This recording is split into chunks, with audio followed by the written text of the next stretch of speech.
Hi, it's me, Angie Irwin again, and I'm picking up where I left off with my first video for project number 3, Google Classroom. This one I have been most excited about because Google Classroom was definitely the one tool, besides Google Drive, that I knew I was going to be implementing in my classroom this year. I wanted to take the leap. Um, Even though we're only 2-to-1 right now with Chromebooks, I think we can make it work and at least get students out of their desks, out of their same seats, collaborating with their partners, and really having some good online discussion. I'm really looking forward to students engaging in the material. I'm looking forward to getting a response from every student, not just those brave enough to raise their hand and participate. So here's my project 3, Google Classroom. Again, super excited about this one. Here is my page. There is my class code if you would like to go and access that. And I had a really great article with that one as well. It was a good one, which you can read that explanation there later. So here is my Google Classroom, at least from my view. And I had a little bit of trouble with formatting, trying to get things just the way I want. I'm not a huge fan of the whole stream thing at the moment, but I am hoping that students, as they're looking for things, will be able to find the topics that they're looking for and then go straight to the resources. So some of the resources that I have in here is a quick welcome note. Hey, it's ELA 5th grade time again. Here's a little survey, which was something I had also touched on with project number 1, creating that Google form and having students respond and give a little bit of background for who they are and what their family looks like, and maybe some of their educational preferences, perhaps. I did also embed my weekly newsletter, which is coming up with my blog. And a couple activities I had posted exploring Houghton Mifflin Journey's reading book should be a really good lesson to get my students in and linked to all of the tools that they're going to need while they're doing their learning. I have my class Symbaloo. This is actually an assignment I created so that students have to go in, make a comment, poke around that Symbaloo and get familiar with it so that they can use it. I have a lot of Revolutionary War material that I was planning for our project this year. So I really wanted to make sure that they dug in there and got familiar with our Symbaloo. And I did create another assignment about just questions for me. Students oftentimes have lots of questions, concerns, and especially at the elementary level, they want to raise their hand 5,000 times, and it's just not possible. So I thought a Google form would be a really great way to create an assignment and give my students an opportunity to ask me those burning questions that are killing them at that point in the beginning of the year. I also linked in my Google site so that students would have access to that at all times. All right, so that's project number 3, and we're moving on to project number 4, which is Blogger. I created the blog that I'm using. It's called Irwin's Illuminations for the tech-infused classroom.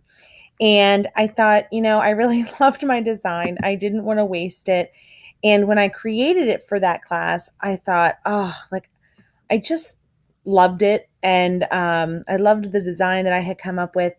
And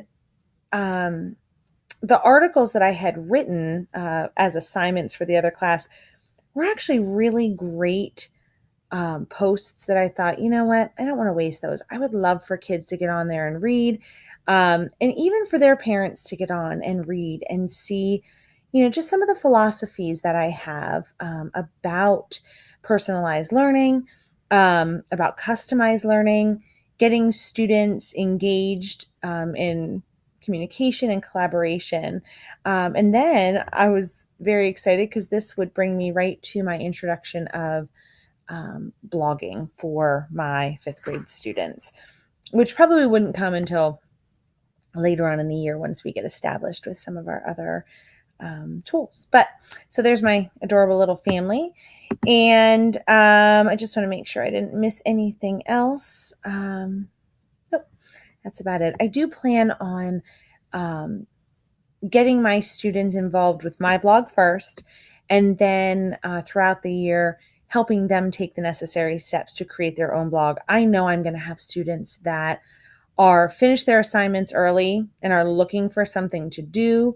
They may or may not be awesome writers or not, but having their own blogger account, in my mind, would be an amazing thing for them to start expressing their ideas and experimenting with that voice that they have, especially as we start looking towards more of a global scale.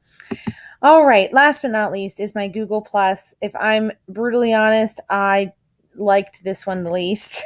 I've never really been excited about Google Plus. It's just one of those social media platforms that I haven't gotten really excited about. However, I did find a bit of positivity in the fact that Google Plus, for me, can be completely professional.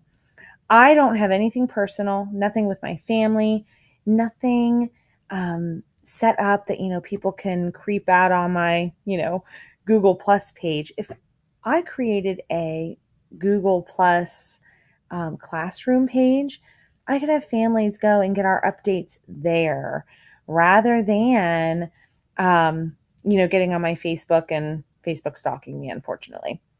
So the Google Plus, I kept trying to get in there and find these different educators. I had a hard time with it. I just felt like I couldn't find good people that I was interested in.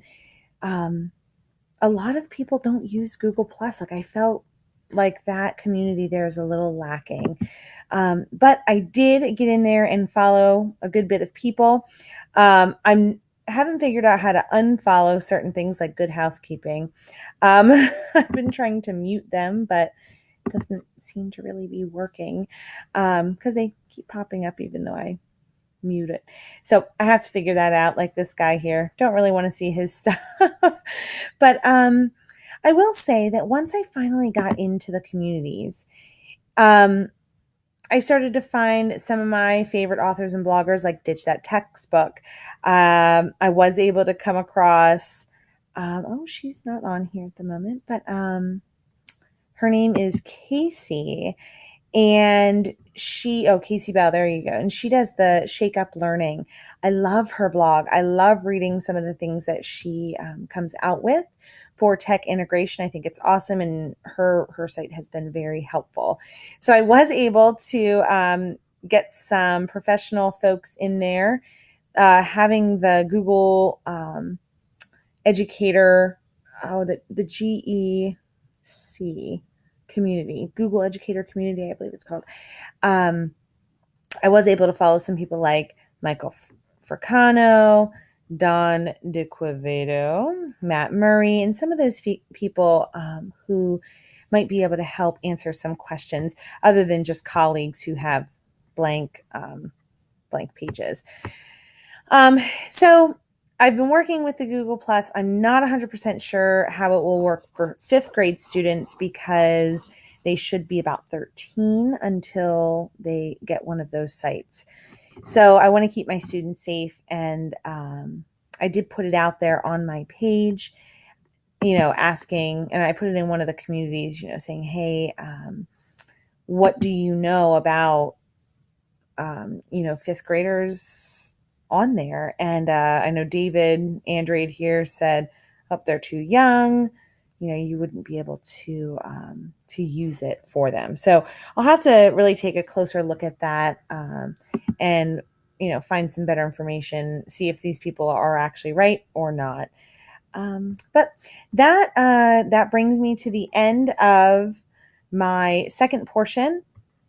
I wanted to go back and make sure that I did discuss with you how Google and having the devices is going to impact my classroom. Oh, and it looks like you get a third video to watch. I apologize. I'll come right back and summarize with you how all of this will be changing in my classroom.